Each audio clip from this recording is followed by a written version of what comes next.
한국은 아주 짧은 시간 안에 엄청난 발전을 겪었다. 이런 사례는 전 세계를 통틀어 아주 예외적이다. 한국이 일본에게 지배당했었던 것처럼 세계의 아주 많은 나라들은 서구 열강에게 지배를 당했었다. 그중 많은 나라들은 제2차 세계대전 이후 한국과 비슷한 시기에 독립을 이뤘다. 그보다 더 일찍 독립을 이룬 나라들도 많았다. 그런데 그렇게 식민 지배로부터 독립을 성취한 나라들 중 한국처럼 짧은 시간 안에 고도의 성장을 이룬 나라는 거의 없다. 대부분 국가들은 독재 정치, 부패, 내전 등의 혼란을 겪으며 결코 선진국의 지위를 얻을 정도로 발전하지 않았다. 한국은 아주 예외적으로 엄청난 저력을 발휘했다. 그래서 지금은 선진국이라는 칭호가 어울릴 정도로 눈부신 경제적 발전을 이뤘다. 부강하고 매력적인 나라가 되면서 한국은 많은 외국인들이 찾는 나라가 되었다. 특히 한국보다 경제 사정이 좋지 않은 국가로부터 일자리를 찾아 이주해온 사람들이 정말 많다. 몇 년 전 한 번 건설업 안전교육을 받으러 간 적이 있었다. 그때 벽면에 외국어로 된 설명서가 쫙 붙어 있어서 깜짝 놀랐다. 10가지 정도 되는 언어로 교육 내용이 정리되어 게시되어 있었다. 외국인 근로자가 워낙 많은데 언어가 통하지 않아 교육을 받을 수 없으니 인쇄물로 대체를 한 것이었다. 현재 서울과 경기도는 물론 시골이나 산업단지가 있는 도시에는 외국 국적을 가진 사람들이 아주 많이 거주하고 있다. 2020년 통계 기준 전국적으로 약 240만 명 정도의 외국인이 거주 중인데 이는 2010년에 비해 2배가량 많아진 수이다. 농업, 어업, 축산업, 제조업, 건설업 등은 외국인 근로자가 없으면 돌아가지 않을 판이다. 많은 지역의 초등학교에서는 다문화 가정 학생이 급속도로 증가하고 있다. 한국인의 출산율은 급속도로 줄어드는데 한국에 오고 싶어하는 외국인 수는 늘어나고 있다. 이런 추세의 결과 이미 한국에서 외국인과의 공존은 당연한 일상이 되었다. 또한 그 중에는 귀화하거나 영주권을 받은 사람도 많아서 더 이상 외국인과 내국인 사이에 날카로운 구별이 유의미하지 않게 되어가고 있다. 다른 문화권 사람들이 이 정도 규모로 융합되어 들어오는 흐름은 이전에 한국 사회가 경험해 보지 못한 것이다. 한반도는 지정학적으로 매우 고립되어 있는 편에 속해왔다. 오랜 세월 동안 북쪽으로는 거대한 중국이나 유목민족 국가와만 접하고 있을 뿐이었고 나머지 면들은 바다로 둘러싸여 있다 보니 외국과의 교통이 상대적으로 자유롭지 못했다. 지금도 한국에서는 바다 바깥을 뜻하는 해외가 외국과 동의어로 사용된다. 웬만해서는 바다를 건너야 다른 나라에 갈 수 있기 때문이다. 또한 한국은 많은 서구 선진국들이나 러시아, 중국 같은 거대 국가들과 달리 제국을 운영한 경험이 없다. 세계의 여러 영토를 점령하며 제국을 운영했던 국가들은 비록 지배와 피지배의 관계 아래서이긴 하지만 어쨌든 많은 외국인들을 자국으로 받아들였던 역사가 오래전부터 이어져 왔다. 반면 한국은 21세기에 들어 새롭게 급속도로 외국과의 접촉을 많이 경험하고 있다. 이런 이유 때문에 냉정하게 말하자면 한국은 아직 다른 문화적 배경을 가진 사람들과 함께 생활할 의식적 준비가 되어 있지 않다. 한국인들은 다른 문화적 배경을 가진 사람들의 존재에 대해 그리 많은 생각을 해보지 않았다. 강하게 말하자면 한국에는 출신지를 기준으로 한 차별적 의식이 널리 자리 잡고 있다. 이를 조금 더 부드럽게 표현하자면 한국에서는 아직 문화적 융합에 대한 토론과 고찰이 널리 이루어지지 않았다. 요즘에는 조금 줄어드는 추세인 것으로 보이지만 얼마 전까만 해도 한민족, 백인민족 등의 단어들을 공적인 영역에서 흔히 접할 수 있었다. 그런 단어들은 한국이라는 나라를 단일한 역사와 문화를 공유하는 한민족이 살아가는 곳으로 정의하는 막연한 의식을 대변하는 방향으로 많이 사용되었다. 물론 한국의 대다수 국민은 한민족이다. 하지만 인구의 20분의 1 정도가 한민족이 아니기도 하다. 이는 결코 무시할 수 없는 숫자이며 줄어드는 출산율을 고려해봤을 때 앞으로 늘어날 가능성이 높다. 그렇다면 우리는 한국을 더 이상 단일민족 국가로 볼 것이 아니라 여러 출신과 문화와 인종의 사람들이 뒤섞여 살아가는 곳으로 바라볼 준비를 할 필요가 있다.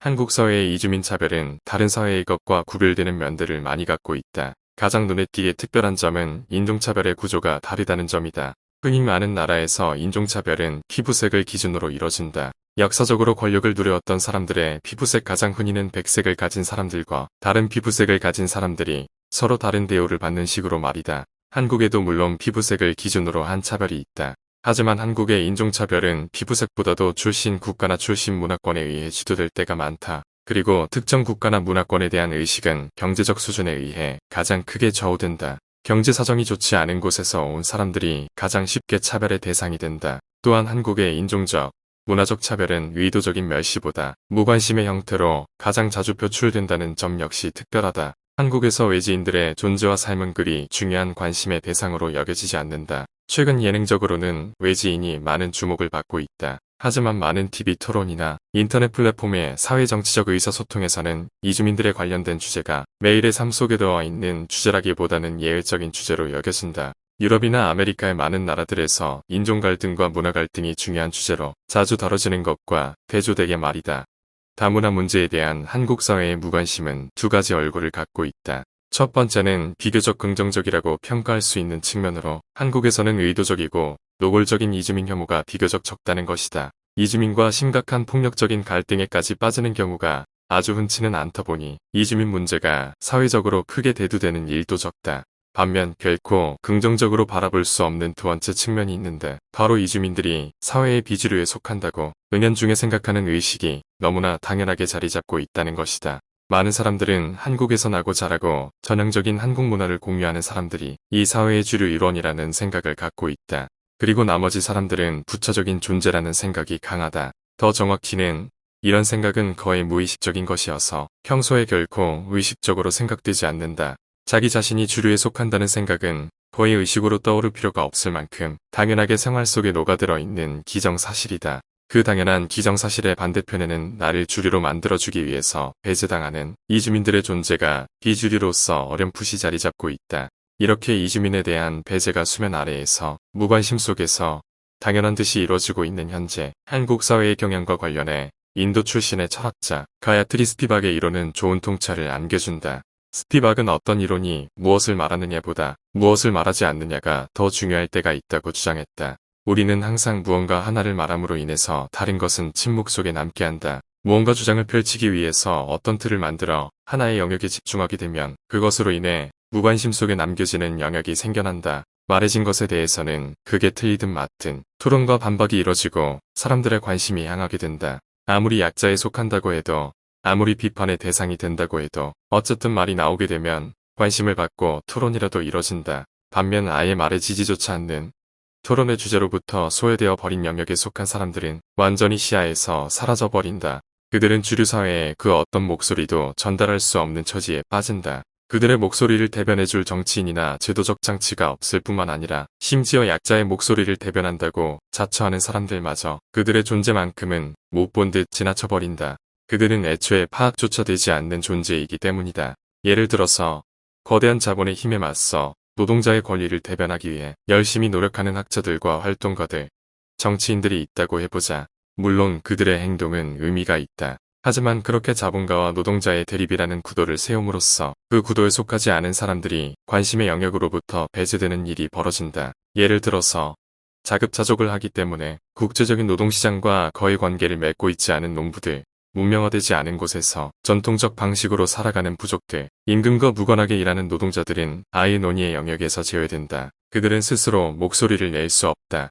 목소리를 낼 수 있을 만큼 힘을 키우기 위해 필요한 교육의 기회와 권력의 도움으로부터 너무나 멀리 떨어져 있기 때문이다. 그런데 거기서 끝이 아니다.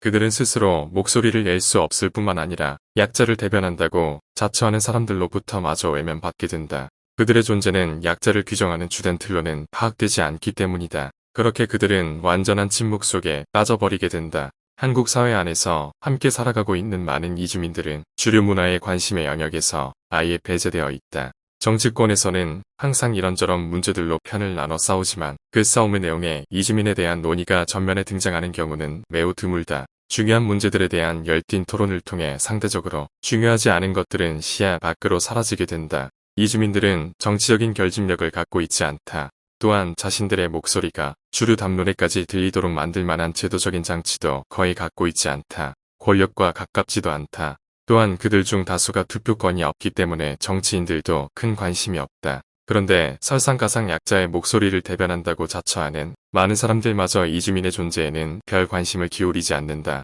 그들이 정하는 약자의 기준에 이주민은 해당하지 않기 때문이다. 그렇게 이주민들은 침묵하는 법을 배운다. 이 글을 통해 외국으로부터 한국으로 들어온 모든 사람들이 주류 사회에 접근할 수 없는 약자라고 주장하고자 하는 것이 아니다. 이는 분명 거짓이다. 한국에 와서 사는 외국 배경의 사람들 중 경제적으로나 지식적으로나 특권층에 속한다고 여겨질 만한 사람들도 많다. 또한 이주민 문제가 한국 사회에서 침묵 속에 남겨지는 유일한 문제라고 주장하는 것도 아니다. 이주민 문제 이외에도 수많은 것들이 목소리를 낼 기회조차 부여받지 못한 채 무관심 속으로 미끄러져 들어간다. 훗날 이주민 문제에 많은 사람들이 관심을 기울이게 되면 바로 그 이유 때문에 어떤 문제는 관심에서 멀어지고 그렇게 누군가는 또 다시 침묵 속에 빠지게 될 것이다. 우리는 항상 모든 문제에 최소한도 이상의 관심을 기울이고자 노력해야 한다. 모두가 최소한의 기회는 부여받을 수 있도록 말이다. 지금까지는 이 땅에 함께 살아가고 있는 수백만 명의 존재가 소위 한민족의 주된 관심을 받지 않는다는 이유로 인해 침묵 속에 빠져 있었다. 우리는 적어도 그들의 목소리가 들리게는 만들어야 한다. 먼저 목소리를 들어야 대화가 시작될 수 있다. 출산율이 급속도로 줄어들고 글로벌화가 가속화되는 이 시대의 한국 사회는 앞으로 외국인과의 융화를 점점 더 받아들일 수밖에 없는 방향으로 나아갈 것이다. 그때 새롭게 나타날 갈등과 불행을 줄이기 위해서는 들리지 않는 목소리를 들리도록 만들려는 노력을 지금부터 꾸준히 쌓아나가야 한다.